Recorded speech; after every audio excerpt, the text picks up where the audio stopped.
साथ संगत जी, आज की साखी है कि जो सत्संगी शुभ मुहूर्त देखकर काम करते हैं, उन्हें सतगुरु क्या उपदेश करते हैं, वह आज हमें इस साखी के माध्यम से पता चलेगा। तो आइए बड़े ही प्यार से आज का ये प्रसंग श्रवण करते हैं। साथ संगत जी, बात उस समय की है जब बड़े सतगुरु हुआ करते थे। सतगुरु दीनदयाल अपनी मौज में बैठे हुए थे तो शेर सिंह नाम का एक सत्संगी सेवादार हुआ करता था, जिसकी सतगुरु के प्रति बहुत लगन थी और वह हर कार्य सतगुरु को पूछकर करता था। जैसा सतगुरु उसे करने के लिए कहते थे वह वैसा ही करता था। तो साथ संगत जी, सतगुरु अपने ध्यान में बैठे हुए थे तो शाम का समय था और बाहर कुछ संगत सतगुरु के बाहर आने का इंतजार कर रही थी ताकि सतगुरु के दर्शन कर सके। तो शेर सिंह और उनकी पत्नी भी वहां पर जाकर बैठ गए ताकि वह भी सतगुरु के दर्शन कर सके और उनसे पूछताछ कर सके। और जब सतगुरु दीनदयाल अंतर्ध्यान होकर बाहर आए और संगत को दर्शन दिए तो सतगुरु ने संगत को दोनों हाथ जोड़कर प्रणाम किया और संगत के बीच बैठ गए। तो वहाँ पर जो मौजूद संगत थी वह अपने अपने प्रश्न उनके आगे रख रही थी। कुछ अभ्यासी अपने निजी मामले सतगुरु से साझा कर रहे थे और कुछ अभ्यासी रूहानियत के बारे में उनसे पूछ रहे थे। तो सतगुरु बहुत ही अच्छे तरीके से जवाब देते हुए संगत से बातें कर रहे थे। तो जब शेर सिंह की पत्नी ने उन्हें सतगुरु से अपनी बेटी की शादी का शुभ मुहूर्त पूछने के लिए कहा तो वह अंदर ही अंदर डर रहा था, क्योंकि शेर सिंह ये बात जानता था कि सतगुरु तो हमें इन सब बातों से निकालते हैं, लेकिन हम फिर भी इन बातों में पड़ जाते हैं। जब भी कोई कार्य व्यवहार करना होता है तब हम इन्हीं बातों में पड़ जाते हैं, पूछताछ करनी शुरू कर देते हैं। तो शेर सिंह सतगुरु से बात करने से डर रहा था, लेकिन उनकी पत्नी पीछे से उन्हें बोल रही थी कि आपको सतगुरु से अपनी बेटी की शादी का शुभ मुहूर्त पूछना चाहिए कि किस दिन हम अपनी बेटी की शादी रखें। तो साथ संगत जी, शेर सिंह की सतगुरु से यह सवाल करने की हिम्मत नहीं हुई। तो उनकी पत्नी आगे बढ़कर सतगुरु से पूछती है कि सच्चे पातशाह, हमारी बेटी की शादी है, हम आपसे इसी के बारे में पूछने आए हैं कि हम किस दिन अपनी बेटी की शादी की तारीख पक्की करें। हम आपसे वह शुभ मुहूर्त जानने के लिए आए हैं जिस दिन हमारी बेटी की शादी होगी, क्योंकि लड़के वालों ने हमें तारीख बताने के लिए कहा है।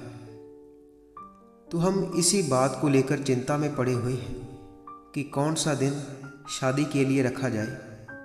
तो कृपया हमें बताएं कि वह कौन सा शुभ मुहूर्त है जिस दिन हम अपनी बेटी की शादी कर सकें।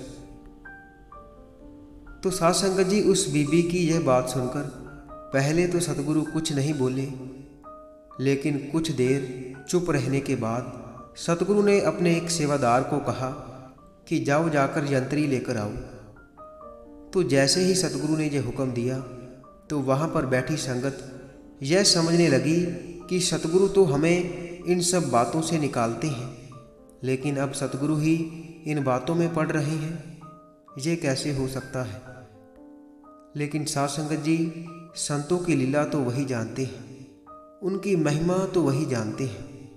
हमारा दायरा बहुत छोटा है जो कि उनकी लीला को नहीं समझ सकता।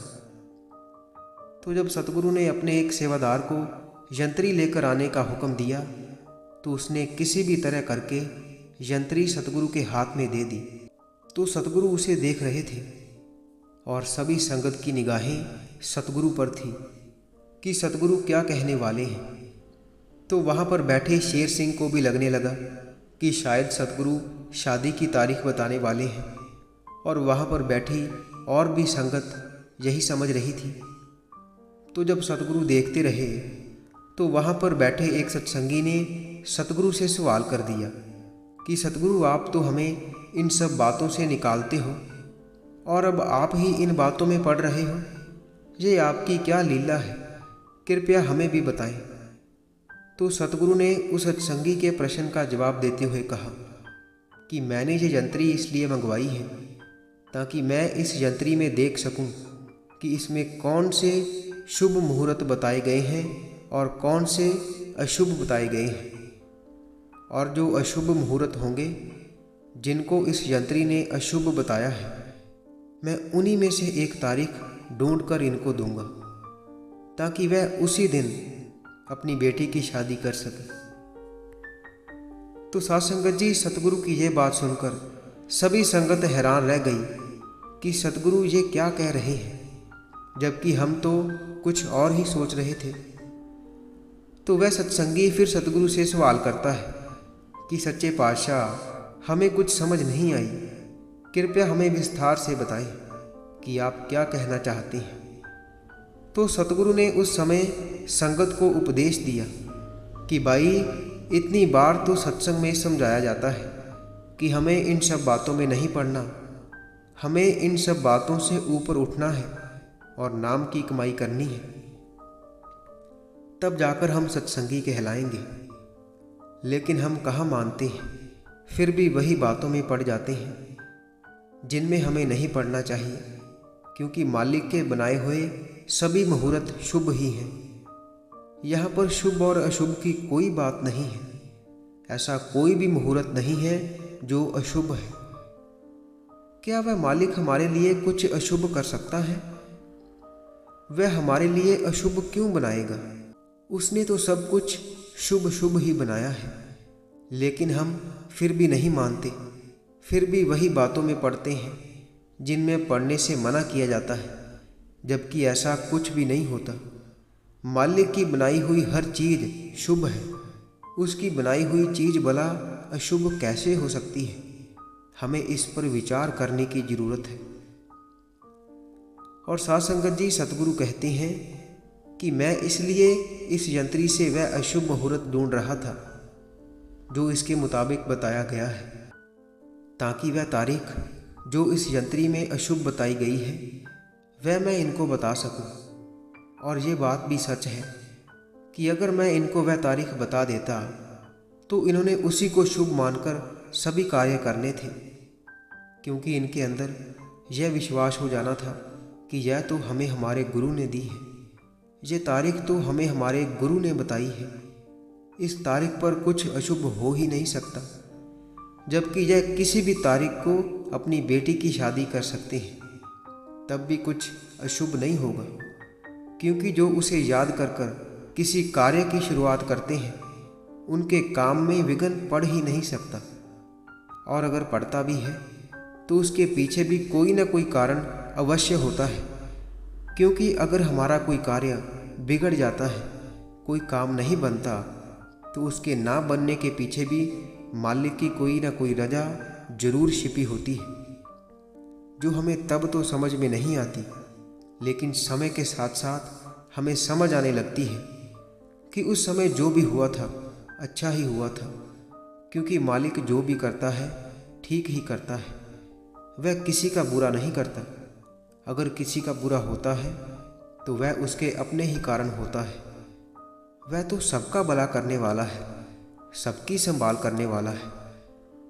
तो हमें उसकी रजा को समझने की ज़रूरत है, उसके बाणे में रहने की ज़रूरत है, और इन सब बातों से ऊपर उठकर उसके नाम की कमाई करने की ज़रूरत है।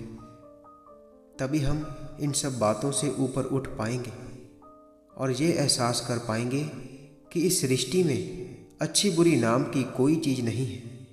जो भी उस मालिक ने बनाया है अच्छा ही अच्छा है। तो साध संगत जी, इस साखी से हमें भी यही प्रेरणा मिलती है कि जब हम भी किसी कार्य की शुरुआत करें, कोई कार्य व्यवहार करें, तो हमें भी इन सब बातों में नहीं पड़ना चाहिए कि कौन सा शुभ मुहूर्त है और कौन सा अशुभ है, क्योंकि रूहानियत के इस मार्ग पर ऐसी बातें करने वाले व्यक्ति को मूर्ख कहा जाता है। और इसलिए तो अक्सर सतगुरु अपने सत्संग में भी फरमाते थे कि भजन बंदगी पर जोर दो, भजन सिमरन करो। जब तुम भजन करने लग जाओगे तो फिर तुम ऐसी बातें कभी नहीं करोगे, क्योंकि तुम्हें ज्ञान हो जाएगा कि ऐसा कुछ भी नहीं होता। जो भी उसके द्वारा निर्मित हुआ है, जो भी उसने बनाया है, वह अच्छा ही बनाया है और उसकी कृपा सभी पर समान रूप से हो रही है, कहीं पर भी कम ज़्यादा नहीं है। बात सिर्फ इतनी है कि बारिश में किसी का बर्तन उल्टा पड़ा होता है, जिसमें बारिश का पानी एकत्रित नहीं हो पाता, और किसी का सीधा पड़ा हुआ होता है, जिसमें पानी एकत्रित तो होता है, लेकिन बर्तन के गंदे होने की वजह से वह पानी भी गंदा हो जाता है। ऐसे ही हमारी दशा है। उसकी कृपा तो हम सभी पर हो रही है, लेकिन हम उसकी कृपा के पात्र नहीं बन पाते। साथ संगत जी, इसी के साथ हम आपसे इजाज़त लेते हैं। कल मिलेंगे ऐसी ही एक रूहानी साखी के साथ। अगर आप रोज़ाना रूहानी साखियाँ सुनना पसंद करते हैं तो आप इस चैनल को सब्सक्राइब कर लीजिए और साथ ही बेल आइकन पर भी ज़रूर प्रेस कीजिए, ताकि हम जैसे ही नई साखी अपलोड करेंगे उसकी नोटिफिकेशन आप तक पहुंच जाया करेगी। और अगर आप रूहानी साखियाँ पढ़ना पसंद करते हैं तो आप हमारी वेबसाइट www.संतवचन.com पर जाकर पढ़ सकते हैं, जिसका लिंक वीडियो के डिस्क्रिप्शन में दिया हुआ है।